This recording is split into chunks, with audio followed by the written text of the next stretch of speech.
ഇത് അമ്മ പുറത്തായിട്ട് വന്നപ്പോൾ എൻ്റെ അമ്മ വെറുതെ വന്നപ്പോൾ വാങ്ങിയിട്ട് വന്നു. ഇനി പോയിട്ട് സ്റ്റോർ റൂം ഫുൾ ക്ലീൻ ചെയ്യാറുണ്ട്. പറ്റുമെങ്കിൽ മുകളിലത്തെ ഹാളിൻ്റെ വൃത്തിയാക്കും. ഇനി പ്രത്യേകിച്ചൊന്നും ചെയ്തില്ല. കിടന്ന് നടക്കുന്നു. കുറച്ച് വീഡിയോസ് അപ്ലോഡ് ചെയ്തു, ഷോർട്സ്.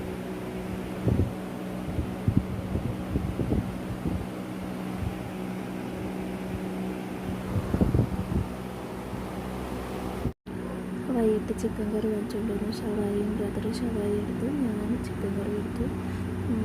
ഇത് ഉച്ചയ്ക്കുള്ള കുഴിമന്തി. രാവിലത്തെ ഇടിയപ്പം ഒത്തിരി ചതച്ചു പോയി, എന്നാലും പറ്റുമെങ്കിൽ കഴിക്കാം. പിന്നെന്താണ്, സ്റ്റോർ റൂം കുറച്ച് ഒതുക്കി ഇനി ബാക്കി എടുക്കാറുണ്ട്. വൈകിട്ട് ഒരു 5:30 ആയപ്പോൾ കോഫി എടുത്തുകൊണ്ട് പോയി ഏറ്റവും മുകളിൽ പോയിരുന്നു. ഒരുപാട് ബേർഡ്സിനെ കണ്ടു. ഭയങ്കര ഒരു ബ്ലെസ്സിങ് ആയിട്ട് തോന്നി. ഒരുപാട് നല്ല ഹാപ്പി ആയിട്ട് തോന്നി.